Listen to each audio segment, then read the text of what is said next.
நானே இருக்கிறவன், என்னை தவிர வேறு தெய்வங்கள் இல்லை என்பதை இப்பொழுது உணர்ந்து கொள்ளுங்கள். கொல்பவரும் நானே, உயிர் அளிப்பவரும் நானே, காயப்படுத்துபவரும் நானே, குணமாக்குபவரும் நானே. என் கைகளிலிருந்து விடுவிப்பார் எவரும் இரார். இணைச்சட்டம் 32ஆம் அதிகாரம் 39ஆம் வசனம். இன்றைய இறைவார்த்தையோடு டாக் வித் காட் சொந்தங்களுக்கு வணக்கம். நான் உங்கள் ஷீபா ஜான். இன்றைக்கி சண்டே, காலையிலேயே கோயிலுக்கு போயிட்டு இறையாசிரியர் பெற்று எல்லாரும் சந்தோஷமாக இருப்பீங்கன்னு நினைக்கிறேன். இந்த சந்தோஷம் எப்போதும் எல்லோருக்கும் நீடிக்க நானும் உங்களுக்காக ஜெபிக்கிறேன். திருவிவிலியம் எழுதல் நாள் 4.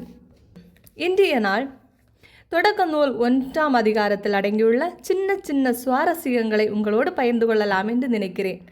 கடவுள் விண்ணுலகையும் மண்ணுலகையும் படைத்து உருவற்று வெறுமையாகவும் முழுவதும் இருள் பரவி இருக்கின்றது.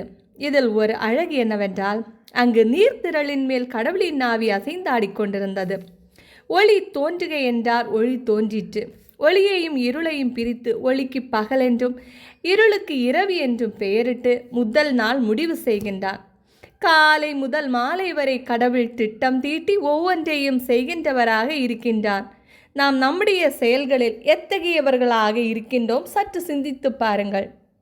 2ஆம் நாள் நீர்த்திரளுக்கு இடையே வானம் தோன்றச் செய்து நீரை வானத்திற்கு மேலும் கீழுமாக பிரித்து வானத்திற்கு விண்ணுலகம் என்று பெயரிடுகின்றார்.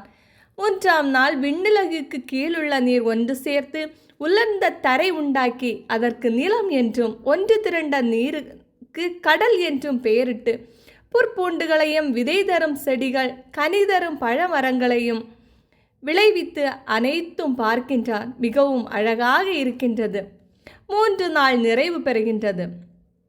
காலங்கள், நாட்கள், ஆண்டுகள் ஆகியவற்றை குறிப்பதற்கும் பகலை ஆள்வதற்கு பெரிய ஒளிப்பிழம்பையும் இரவை ஆள்வதற்கு சிறிய ஒளிப்பிழம்பையும் மற்றும் விண்மீன்களையும் அவர் உருவாக்கி 4 நாட்கள் நிறைவு பெறுகிறது.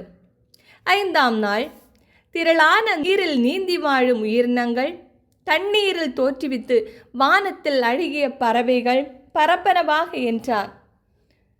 பலுகி பெருகி கடல் நீரை நிரப்புங்கள், பறவைகளும் மண்ணுலகில் பெருகட்டும் என்று ஆசி வழங்கினான்.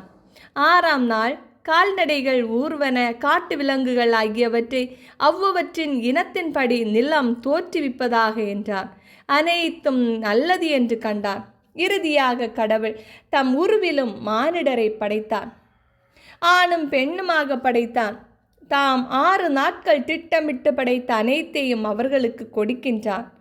6 நாட்கள் தாம் உருவாக்கிய அனைத்தையும் நிறைவுள்ளதாக நோக்கி 7ஆம் நாளில் ஆசி வழங்கி புனிதப்படுத்துகின்றார்.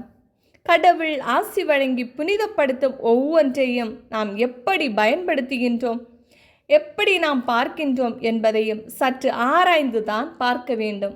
இந்த வீடியோ பிடித்திருந்தால் லைக் பண்ணுங்கள், தொடர்ந்து சப்போர்ட் பண்ணுங்கள், உங்களுக்கு தெரிஞ்ச ஃப்ரெண்ட்ஸ் அண்ட் ஃபேமிலிக்கு ஷேர் பண்ணுங்கள், சப்ஸ்கிரைப் பண்ணுங்கள்.